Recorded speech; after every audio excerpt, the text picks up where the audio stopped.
In today's video, I am going to teach you how to put Favicon on Squarespace. A favicon is the small icon that appears in a browser tab next to your website name. It helps your site look more polished and makes it easier for visitors to recognize your brand when they have multiple tabs open. In Squarespace, adding one is quick and simple once you know where to find the setting. Start by going to your Squarespace dashboard. This is the main area where you manage your website. From here, look for the Settings section and click into it. After that, choose Website. This will open the website-related settings where Squarespace lets you customize things like your browser icon. Once you are in the website settings, scroll down until you see the browser icon, also called the favicon, upload area.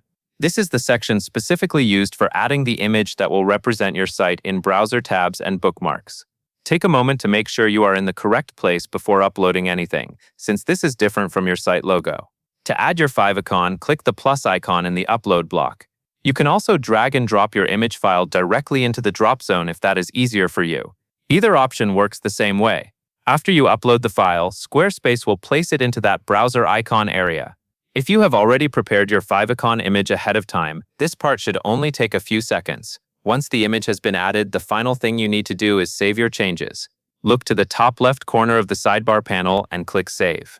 This is an important step because your favicon will not be applied unless you save it. After saving, your new favicon should begin appearing on your Squarespace site. In some cases, it may take a little time to show up depending on your browser cache, so if you do not see it immediately, try refreshing the page or checking again after a short wait. That is the full process for putting a favicon on Squarespace. You go to your dashboard, open Settings, click Website, scroll to the browser icon or favicon section, upload your image, and save. That covers everything you need to know.